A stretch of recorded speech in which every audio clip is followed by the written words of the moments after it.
Supreme, and I mean to be the dream of this. Everybody know that I'm scandalous. Feel that? Pop, pop, pop. Make 'em drop, drop, drop. Pop, pop, pop.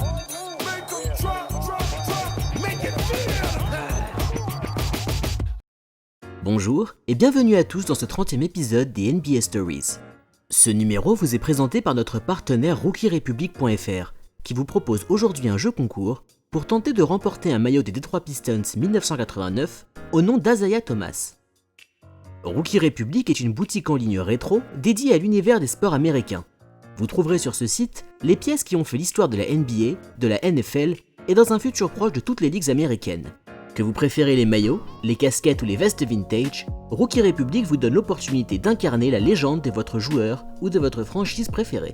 Rodman, Pippen, Isaiah Thomas ou Larry Bird, les plus grands joueurs de l'histoire sont sur la boutique. La livraison est offerte dès 99€ d'achat et Rookie Republic vous garantit la rapidité de l'envoi.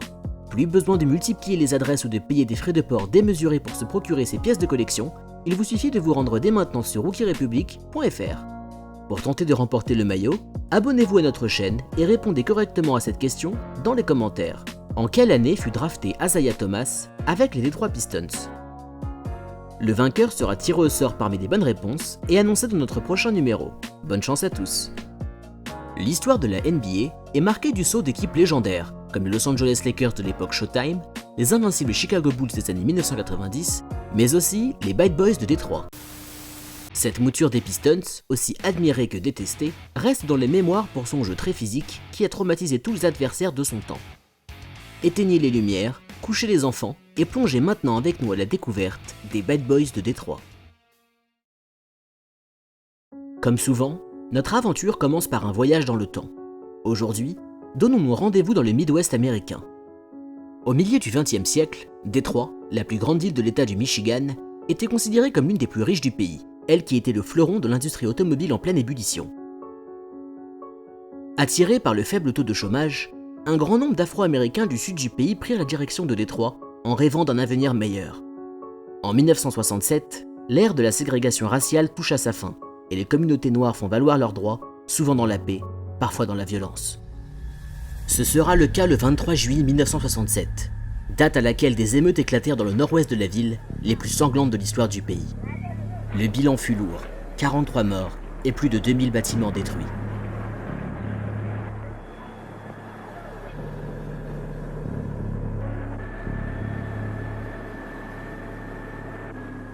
C'est le début de la crise pour Détroit. La population blanche déserta la ville, l'insécurité et le chômage augmentèrent de façon drastique, et l'attrait pour l'équipe de basketball locale, les Pistons, diminua d'année en année. Le fondateur de la franchise, Fred Zollner, l'avait déménagé de l'Indiana jusqu'au Michigan, en 1957, avec l'ambition de profiter de l'important marché que constituait alors Détroit. Déçu des faibles résultats de l'équipe et de son manque de popularité, Zollner revendit la franchise à l'homme d'affaires Bill Davidson. Ce dernier décida en 1978 de quitter le décadent centre-ville de Détroit pour installer les Pistons dans le gigantesque Pontiac Silverdome, un stade dédié au football américain qui pouvait accueillir plus de 80 000 spectateurs. Cette immense arène sonna creux lors de la plupart des rencontres des Pistons. Avec un triste bilan de 16 victoires pour 66 défaites lors de la saison 1980, accroître la popularité de l'équipe dans le marché en déclin que constituait Détroit semblait être synonyme de mission impossible. Bill Davidson le savait bien. La seule manière de permettre à l'équipe de s'imposer sur le devant de la scène était d'obtenir une stabilité et des choix forts à travers sa direction. Pour ce faire, il décida d'offrir la position de general manager à Jack McCloskey, un homme peu effrayé par les défis, lui qui avait combattu en tant que lieutenant dans la marine américaine lors de la Seconde Guerre mondiale. Conscient du marasme dans lequel se trouvaient les Pistons, McCloskey était prêt à tout pour remettre l'équipe sur les rails, allant même jusqu'à proposer la totalité de l'effectif en échange de Magic Johnson, une offre évidemment refusée par les Lakers. La saison 1980 des Pistons, alors l'une des pires de l'histoire, permit à l'équipe d'obtenir le second choix de la draft 1981. L'opportunité rêvée pour Jack McCloskey de pouvoir démontrer sa capacité à faire de bons choix en tant que general manager, lui qui n'avait été qu'entraîneur jusqu'à là. Mark Aguirre, l'un des marqueurs les plus prolifiques du circuit universitaire, fut sélectionné en première position par les Mavericks de Dallas. Vint ensuite le tour des Pistons de prendre leur décision. Now, the Detroit team picking second, they're not an expansion team. They've been around since the Fort Wayne Pistons.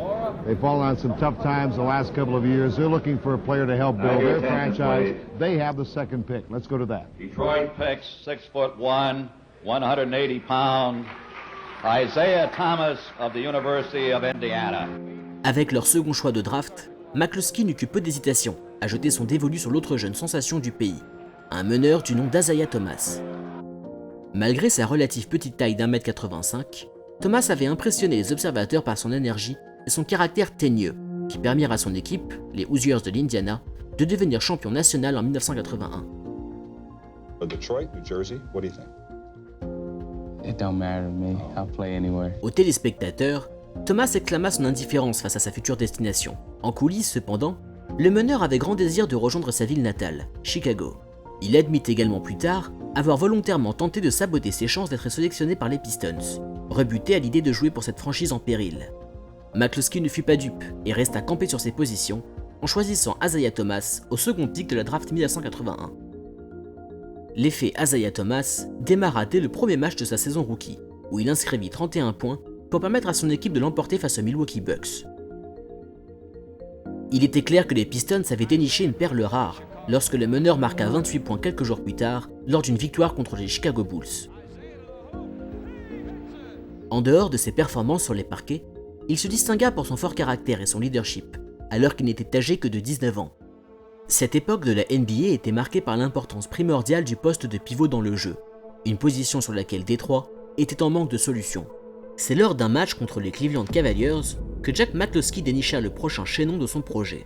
En effet, il fut impressionné par la force de caractère et la ténacité du pivot des Cavaliers, qui bien que n'étant pas le plus talentueux, correspondait parfaitement à la personnalité que McCloskey voulait donner à son équipe.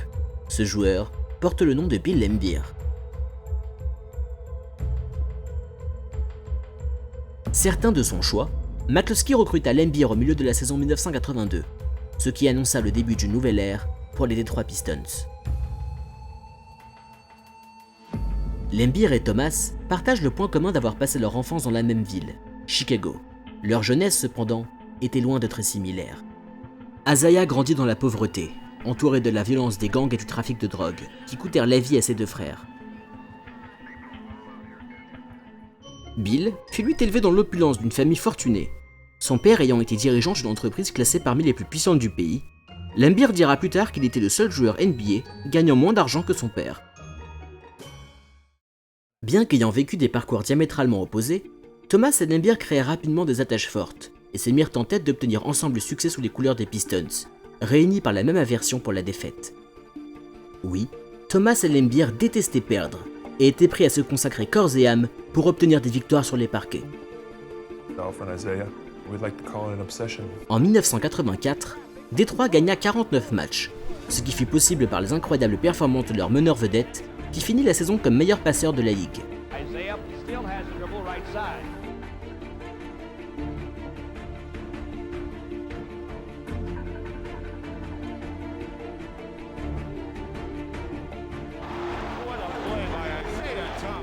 Désormais, les Pistons n'étaient plus perçus comme une équipe en ruine, mais comme une franchise à l'avenir prometteur, ce qui permit de remplir toujours plus les sièges de l'immense Silverdome. Lors des playoffs 1984, contre les New York Knicks, Thomas avait comme adversaire le talentueux ailier Bernard King. Alors que la série était à égalité lors du match 5, aux allures de finale, King inscrivit la bagatelle de 44 points. En réponse, un Isaiah Thomas transcendant marqua 16 points dans les 94 dernières secondes du match, pour étendre la rencontre jusqu'aux prolongations, que New York remporta cependant. Bien qu'éliminés, les Pistons avaient désormais démontré qu'ils n'étaient pas à prendre à la légère, et Thomas d'asseoir sa position d'étoile montante de la ligue. La saison 1983-1984 vit la nomination de Chuck Daly au poste d'entraîneur. Malgré sa mince expérience en NBA, Jack McCloskey était séduit par les qualités de meneur d'homme de Daly, qui épousait parfaitement les contours de son projet.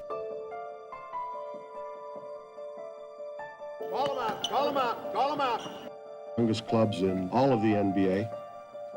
Beyond that, it's quite a challenge. Dans sa quête pour devenir le meilleur joueur de la ligue, Isaiah Thomas devait d'abord s'imposer face aux deux plus grandes stars du moment, Larry Bird et Magic Johnson. L'ailier des Celtics et le meneur des Lakers attiraient sur leur personne tous les projecteurs de la ligue. Une lumière dont le jeune Isaiah Thomas était avide. Le joueur des Pistons démarra les hostilités lors des playoffs de la saison 1985, qui vit Détroit affronter Boston. Bien que vaillante, l'équipe de Thomas ne put se défaire des Celtics, qui remportèrent la série en 6 matchs et se dirigeaient alors vers de nouvelles finales contre Los Angeles. Malgré une saison prometteuse, cette série contre Boston démontra à Jack McCloskey le gouffre qui subsistait entre les Pistons et les autres élites de la ligue. Pour remédier à cette situation, il resta fidèle à sa philosophie, apporter du caractère et de la force physique dans l'effectif. Sa prochaine mission était de recruter un joueur correspondant à sa mentalité lors de la draft 1985 de la NBA. Avec leur 18e choix, il paraissait peu probable pour les Pistons d'obtenir un joueur capable d'élever sensiblement leur niveau de jeu. Pour le commun des general managers, oui. Mais McCloskey faisait partie de la caste des véritables génies du recrutement. Une qualité qu'il mit en œuvre en sélectionnant l'arrière des Cowboys de McNeese State, un certain Joe Dumars. The Detroit Pistons select Joe Dumars of McNeese State. There is Joe Dumars. He is projected as a point guard, 6'3", 200 pounds. S'il ne faisait pas partie des joueurs vedettes du circuit universitaire, Dumars avait démontré d'incroyables aptitudes au scoring, lui qui quitta la NCAA en 11e position des meilleurs marqueurs de l'histoire de la compétition. Yeah, I'm looking forward to getting a chance to play with Isaiah. He's a great guard, and I think there's a lot that I can learn from him. Now, they talked about you being a point guard. Of course, with Isaiah there, I think you may have to make a little move over to the shooting guard position, but I think you might be able to handle that quite well. They say you're a great shooter. How do you feel you could adjust to playing that role? I think I can make the adjustment. It doesn't matter, really, if I play the point or the off guard. I'm used to playing the off guard as well as the point guard, so I think I can make the adjustment. Déjà fan d'Isaiah Thomas avant de le rejoindre, Joe Dumars était un joueur prometteur, mais il possédait surtout un appétit féroce pour la victoire, une qualité chère à Jack McCloskey. Pas prêt de s'arrêter dans sa mission de faire des Pistons l'équipe la plus physique de la ligue, McCloskey continua ses manœuvres en recrutant Rick Mahorn, un intérieur des Bullets de Washington. Une fois n'est pas coutume, Mahorn était un joueur aux qualités somme toute limitées, mais vous l'avez désormais compris, le général manager des Pistons n'était pas à la recherche de cerveau, mais de muscles. Et croyez-nous, Rick Mahorn n'en manquait pas. Personnage au caractère rugueux et méfiant, il admit plus tard le dédain qu'il éprouvait pour Laimbeer et Thomas au moment de les rejoindre. Ne mâchant jamais ses mots, Bill Laimbeer vint voir son nouveau coéquipier, en lui disant à l'oreille qu'il avait deux solutions, s'impliquer à ses côtés ou se battre physiquement. Les paroles du pivot firent mouche, et Mahorn montra ensuite davantage des motivations avec les Pistons. Finissant à la 5e place de la conférence S lors de la saison 1986, les Pistons butèrent au premier tour des playoffs, face aux Atlanta Hawks. Bien qu'en pleine progression, les hauteurs de la NBA étaient synonymes d'un plafond de verre pour Détroit, qui n'arrivait pas à sensiblement élever son niveau de jeu pour rejoindre les élites de la ligue. Jack McCloskey savait bien que la patience était nécessaire pour atteindre ses objectifs. De la patience, oui, mais aussi encore et surtout de la force physique. Pour améliorer la défense de son effectif, il fit tout d'abord venir Adrian Dantley, un ailier réputé pour son athlétisme et sa défense agressive. Après avoir été un joueur vedette de la ligue, Dantley devait désormais se résoudre à se placer dans l'ombre, pour offrir la lumière à Isaiah Thomas. Une position difficile à accepter, pour lui qui fut 2 fois sacré meilleur marqueur de la ligue lors des saisons 1981 et 1984. Avec déjà plus d'une décennie passée dans la ligue, il put ainsi transmettre son expérience à des joueurs fougueux comme Thomas ou Laimbeer. À cette époque, le surnom de Bad Boys pour décrire cette mouture des Detroit Pistons n'existait pas encore. Pour en découvrir l'origine, il nous faut d'abord faire connaissance avec 2 nouveaux joueurs qui rejoignirent l'équipe cette année-là. Le premier porte le nom de John Salley. Sélectionné au premier tour de la draft 1986, cet intérieur de 2,11 m n'était pas un marqueur hors pair, mais un véritable spécialiste de la défense. Surtout, c'est son charisme et sa personnalité haute en couleur qui lui permirent de s'imposer aux yeux du grand public. 2 qualités que partage également la deuxième recrue qui rejoignit les Pistons en 1986, un certain Dennis Rodman. Sélectionné au 27e pick de la draft, Rodman était un joueur largement méconnu, lui qui venait d'un programme universitaire de seconde zone. Né en 1961 dans le New Jersey, il est le fils d'un militaire volage qui eut de nombreuses progénitures. Selon les dires de Rodman, il s'estime comme étant l'aîné de 47 frères et sœurs. Son père ayant fui le domicile conjugal, sa mère sombra dans la pauvreté et la drogue. Psychologiquement fragile, c'est grâce au basketball que Dennis Rodman se fraya un chemin vers un succès inattendu. Son physique lui permit de rejoindre une modique université, dans l'Oklahoma. Pour se démarquer des autres joueurs, Rodman eut l'intelligence de focaliser son énergie sur les tâches ingrates de défense et de rebond. Une activité débordante qui tapa dans l'œil de Jack McCloskey, qui les sélectionna donc dans l'anonymat le plus complet au second tour de la draft 1986.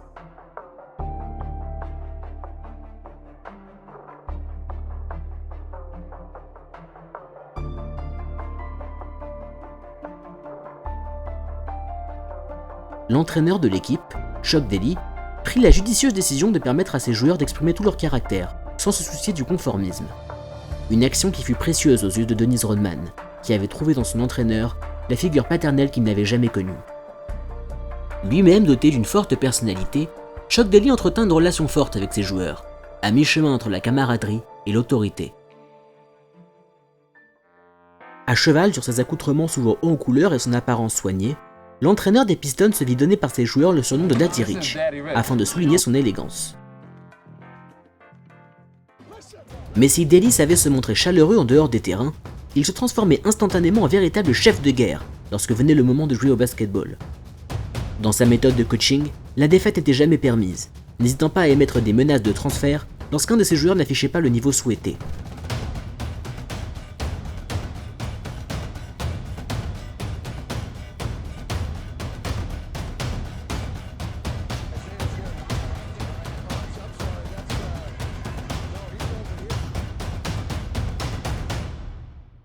Comblés par leurs nouveaux joueurs, les Pistons remportèrent 52 victoires lors de la saison 1986-1987.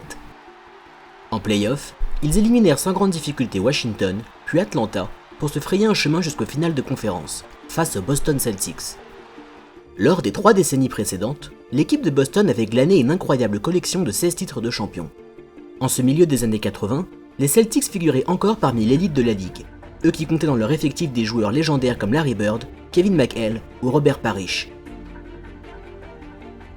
Il y avait assurément une classe d'écart entre Boston et Détroit, qui perdit les 2 premières rencontres de ces finales de conférence 1987. De retour à la maison pour la 3e rencontre de cette série, les Pistons étaient en quête d'un miracle pour ne pas conclure cette saison sur un désaveu. Motivé et appliqué, Détroit remporta les hostilités, que ce soit en matière de points inscrits, 122, mais aussi et surtout grâce à son jeu physique à la limite de la violence. Bill Laimbeer avait désormais trouvé sa marque de fabrique, compensé ses lacunes techniques par son attitude intimidante et ses gestes vicieux sur le terrain. Sa meilleure défense était l'attaque.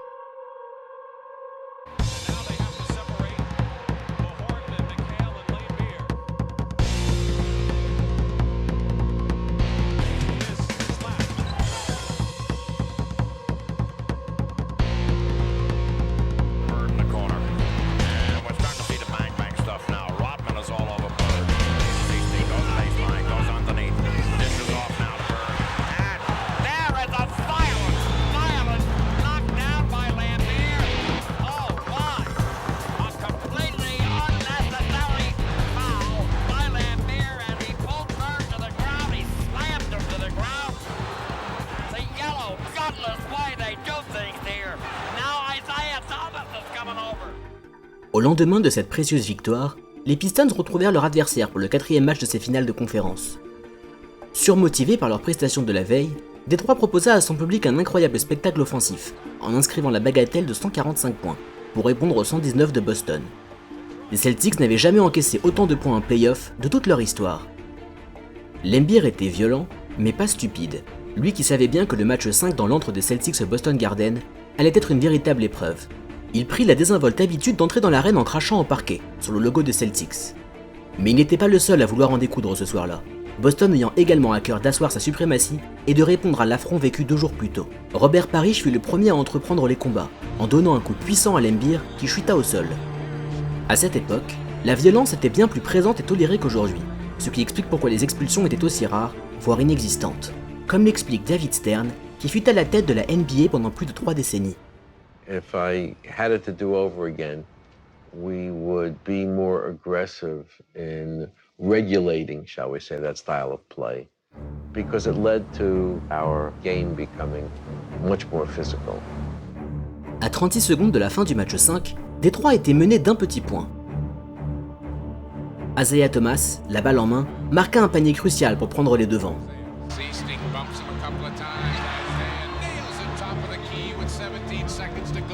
Alors qu'il ne restait que 17 secondes à jouer, Boston perdit la possession dans une action de jeu confuse.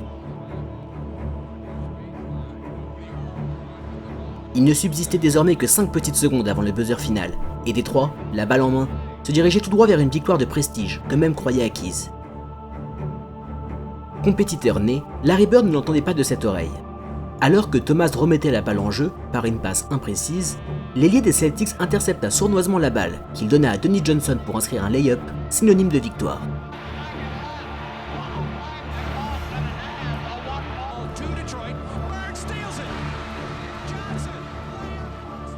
Dépités, les Pistons regagnèrent leur vestiaire avec un goût amer, eux qui virent la victoire leur échapper à la toute dernière seconde du match.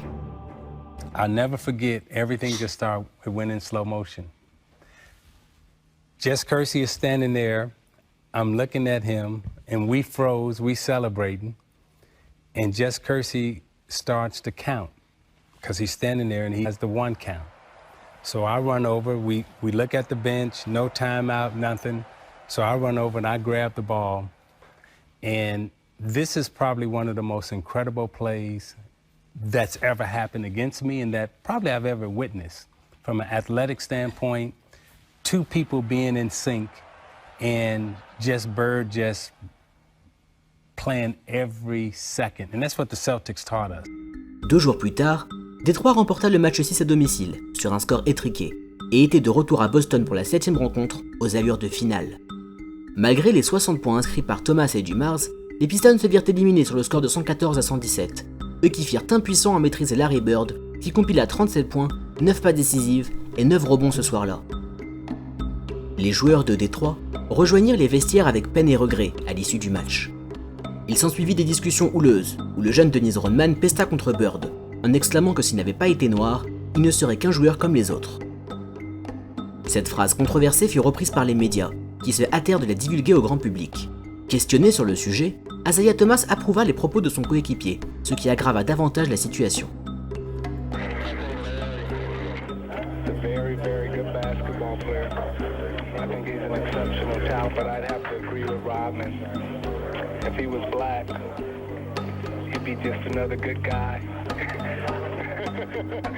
Dans cette société américaine troublée par l'hostilité persistante entre les communautés noires et blanches, l'affaire devint si sérieuse que Thomas et Bird se virent obligés de tenir une conférence de presse conjointe pour calmer les tensions. Walking in this room and seeing everybody, it must have touched a lot of people. Who's ever interviewed me before know that I joke and kid a lot. Toutefois, au lieu de faire profil bas, le meneur des Pistons se vanta le sourire aux lèvres d'être le mauvais garçon de cet épisode. We lost the game. I got accused of being a racist, and I'm bad guy now. I never made the comment. Do you regret piggybacking on Dennis's comment? I regret not being smart enough to never repeat someone else's quote. Isaiah Thomas avait réussi à se forger auprès du grand public une réputation de provocateur et d'insolent qui ne le quitta plus jamais. Le fait qu'il ne s'était pas dérobé à défendre son partenaire Dennis Rodman permit à l'ensemble de l'équipe de raffermir leurs liens. Peu importe s'ils étaient détestés du grand public, désormais, les joueurs des Pistons n'étaient pas seulement coéquipiers, mais frères d'armes. Violents, vicieux, agressifs et provocateurs. Autant d'adjectifs pour décrire cet effectif de Détroit qui bâtit sa réputation à force de coups et d'insultes. Cette fois-ci, il ne faisait aucun doute, les Bad Boys étaient nés.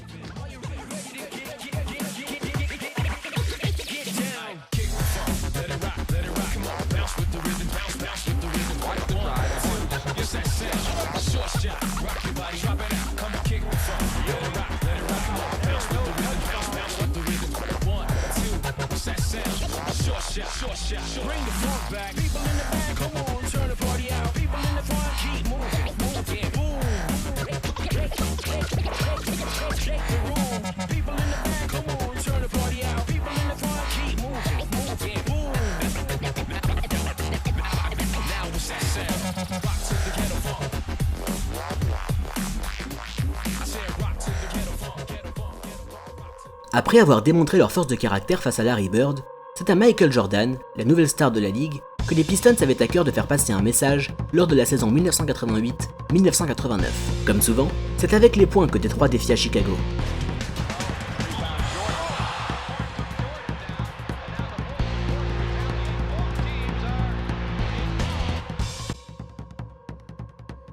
Michael Jordan estima publiquement avoir été la cible des Pistons, et les journalistes du pays entier n'étaient pas avares en mots pour décrire la violence dont faisait preuve l'équipe sur les parquets.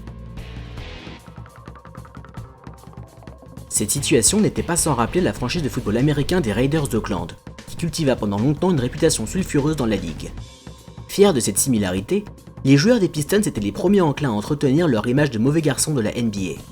Les Bad Boys attisèrent la haine d'une grande partie du grand public.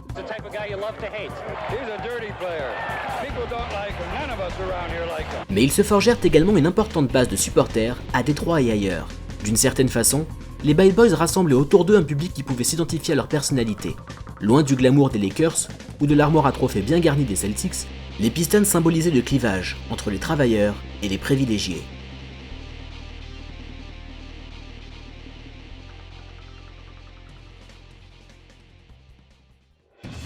En 1988, Détroit retrouva les Bulls de Michael Jordan en demi-finale de conférence. Une affiche alléchante entre les Bad Boys et la nouvelle vedette de la ligue. Avant l'éclosion de Jordan, la popularité des habitants de Chicago était acquise à Isaiah Thomas, enfant de la région. Désormais, les fans n'avaient Dieu que pour Michael Jordan, et Thomas entama cette série avec l'ambition de récupérer son trône. Cela ne tarda pas, puisque les Pistons éliminèrent la jeune garde des Bulls en 5 petites rencontres. En croisade, les Bad Boys furent une nouvelle fois opposés à l'ennemi de Boston, qui se tenait sur leur passage en finale de conférence 1988. Obsédés par la terrible élimination de l'année précédente, couplée au scandale avec Larry Bird, les Pistons étaient prêts à en découdre pour gagner leur revanche face à Boston. Disputée, la série commença par 2 victoires de chacune des équipes. Encore une fois, il n'y avait pas d'autre issue possible que de remporter un match dans l'antre de leur ennemi. Une occasion qui se présenta le 1er juin 1988, pour le 5e match de ces finales. Étendant la rencontre jusqu'en prolongation, les Pistons l'emportèrent finalement de 6 petits points, au bout de la nuit.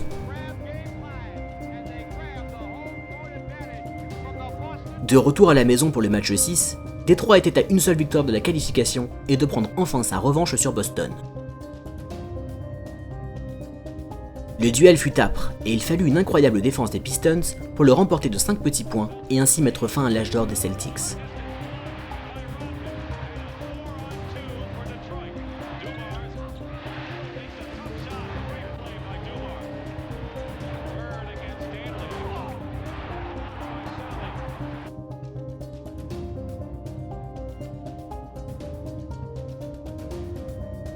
Les Lakers de Magic Johnson étaient le dernier obstacle des Pistons dans leur quête de sacre. Pour se glisser en finale, l'équipe de Los Angeles avait dû se défaire du Jazz et des Mavs dans 2 séries à 7 matchs. Moins frais physiquement que les Pistons, ils perdirent le premier match à domicile, 93-105. Avec la crainte de se faire distancer, James Worthy, Byron Scott et Magic Johnson inscrivirent à eux 3 73 points pour remporter le 2e match et ainsi égaliser la série.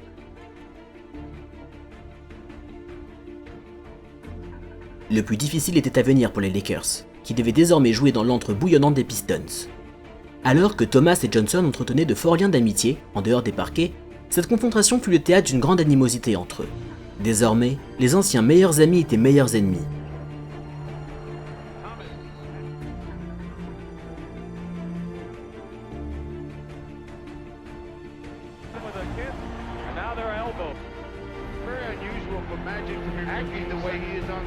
Los Angeles remporta cette rencontre à l'extérieur, mais Détroit égalisa la série 2 jours plus tard, puis prendra la tête en remportant le match 5 à domicile. De retour en Californie pour le 6e match de la série, les Bad Boys étaient désormais à une seule victoire du titre de champion. Malgré une sérieuse blessure à la cheville, Thomas insista pour rester sur le parquet. Un incroyable miracle se produisit alors, lorsqu'il offrit un récital qui se conclut par 25 points inscrits lors du 3e quart-temps. Un record historique alors qu'il ne pouvait que difficilement se déplacer.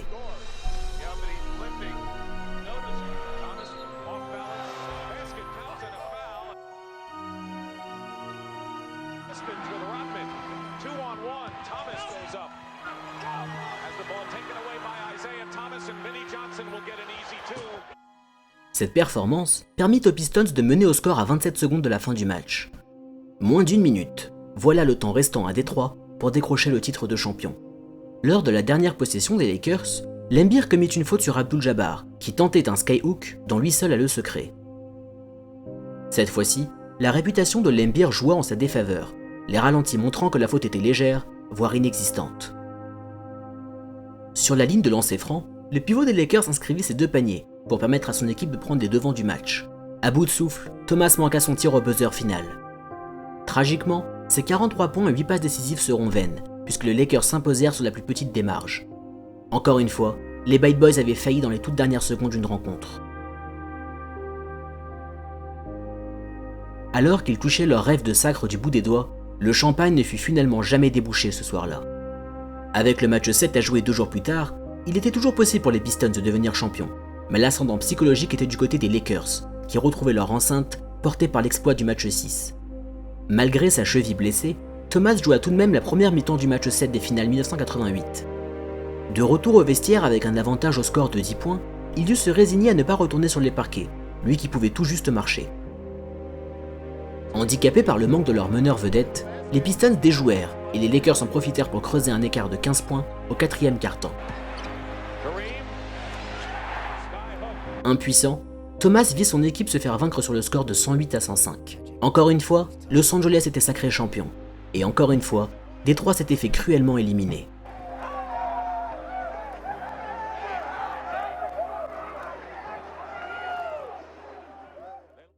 En larmes dans les vestiaires, les Bad Boys se firent la promesse de ne plus jamais vivre une telle désillusion dans le futur. Les déconvenus des Pistons avaient également ouvert une plaie profonde entre les joueurs de l'équipe, à l'aube de la saison 1989. Lassé de l'ambiance délétère de la franchise, pour laquelle il n'avait plus aucune foi, et suite à de nombreuses confrontations avec ses coéquipiers, Adrian Dantley décida de quitter les Pistons, ce qui fut le cas quelques mois plus tard, dans le cadre d'un échange avec Mark Aguirre de Dallas.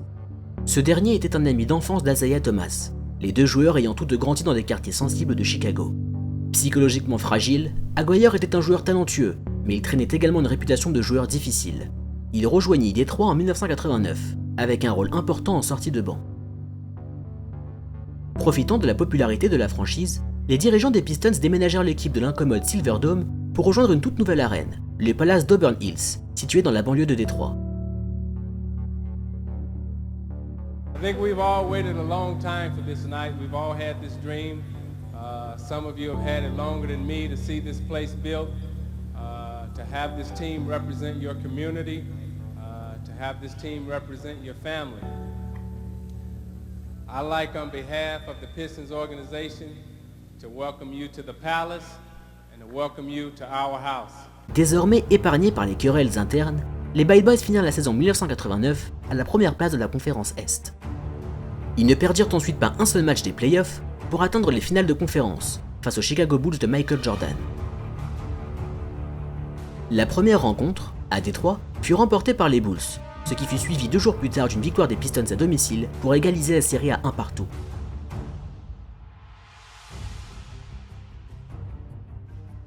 De retour à Chicago pour le match 3, Détroit pensait obtenir sa victoire à l'extérieur, avant que les génies de Michael Jordan ne refroidissent leur ardeur en inscrivant un panier à 3 secondes de la fin du match.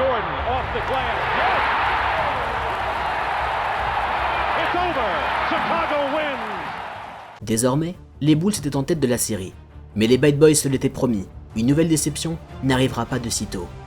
Pour retourner la situation en leur faveur, les Bad Boys appliquèrent les Jordan Rules. Le but était d'harceler physiquement l'arrière des Bulls pour le faire déjouer, une tactique qui s'avéra être un franc succès.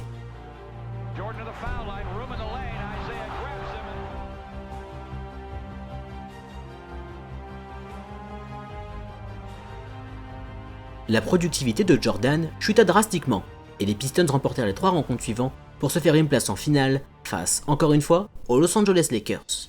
Après tant d'années d'efforts et de déceptions si près du but, les Bad Boys s'étaient mus en véritables guerriers pour enfin parvenir à remporter leur première bague.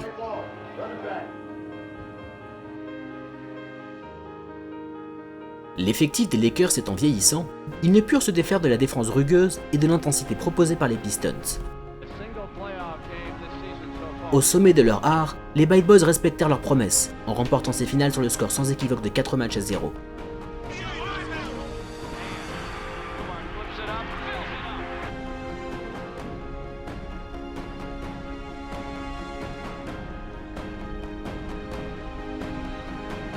Après 8 saisons de labeur et d'acharnement, les Bad Boys étaient enfin parvenus à réaliser leur rêve, devenir champions NBA.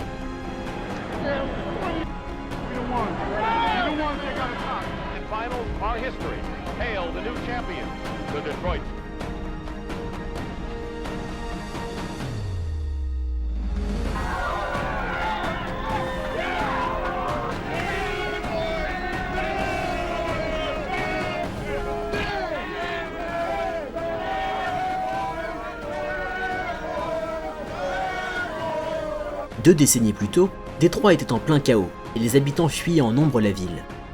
Désormais, l'indignité avait été remplacée par la fierté de posséder l'un des plus grands champions de l'histoire du basketball.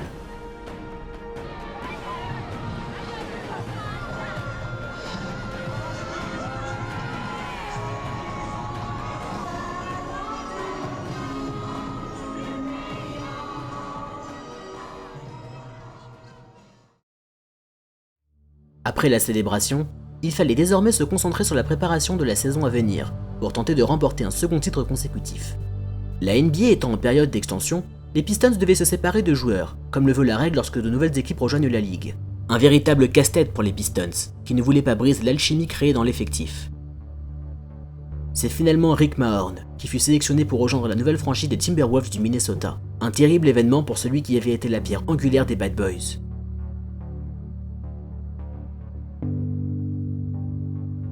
As you know, one of our members of this basketball team was taken in the expansion draft by the Minnesota Timberwolves. So this was the Bad Boys. There can only be one Bad Boy basketball team, and this was it, and there'll never be another one. L'intensité qu'offrait Rick Mahorn manquait désormais cruellement aux Pistons, qui n'avaient plus la même facilité pour asseoir leur domination physique. Dans un élan de sagesse, Mark Aguirre proposa lui-même de commencer les matchs sur le banc, pour offrir davantage de jeu à Dennis Rodman, une décision qui permit aux Pistons de progressivement retrouver leur niveau. Être la tête d'affiche n'était pas la motivation de Rodman, qui n'hésita pas à se donner lui-même le rôle d'éboueur, ce qui impliquait de s'occuper de toutes les tâches ingrates du basketball, et en particulier les rebonds, que Rodman savait récupérer avec génie.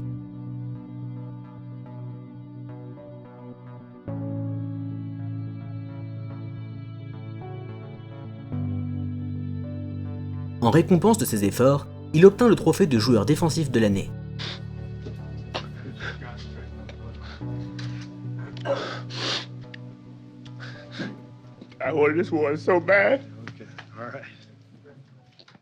Mais un autre ancien détenteur de cette récompense avait à cœur de prendre sa revanche lors des finales de conférence 1990, Michael Jordan. La tactique des Bad Boys la saison passée avait poussé l'arrière des Bulls à pratiquer la musculation, dans le but de le rendre davantage imperméable à l'agressivité des Pistons.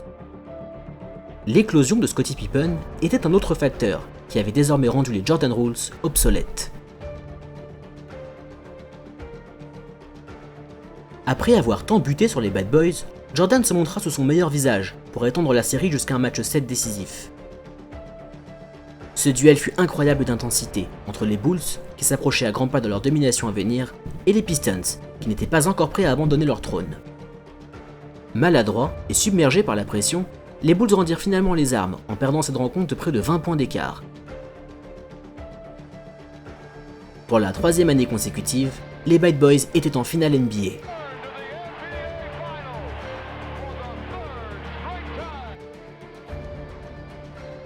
Pour entrer dans la cour des Lakers et des Celtics, les deux plus grandes équipes de l'époque, les Pistons savaient qu'il était impératif de remporter ce second titre. Cette fois-ci, leur adversaire portait le nom de Portland Trail Blazers. Leur chance était mince, mais une victoire remportée à Détroit lors du match 2 donna des ailes aux Blazers, qui se mirent à rêver d'un titre.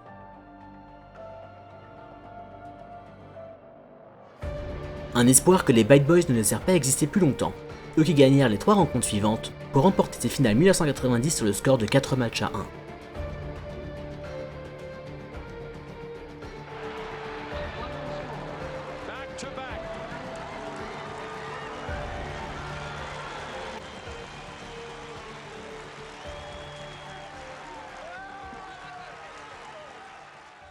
Les Pistons n'étaient pas qu'une équipe, mais une véritable famille. Depuis près d'une décennie, les joueurs de Chuck Daly étaient passés par toutes les émotions, avant d'accomplir leur rêve de devenir champion.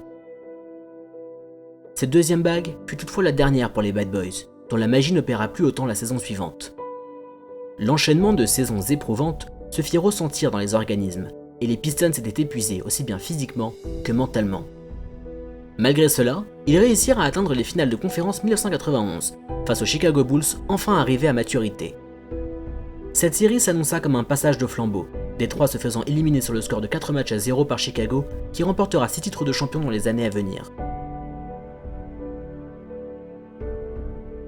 En dernier signe d'insolence, les Pistons quittèrent le terrain avant même la fin du match, et ce sans saluer leur adversaire du soir, une action qui reste controversée jusqu'à ce jour.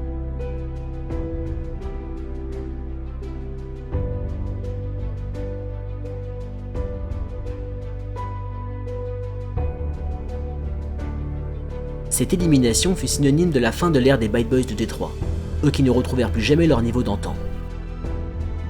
In the beginning of this series, if it said 8 won 4 straight, nobody here would have believed that. They won. What did they do differently? They won. You knew someday it was going to come to an end. Did you think it would feel this way when you did? I mean, is this the way it's supposed to feel when you... They won.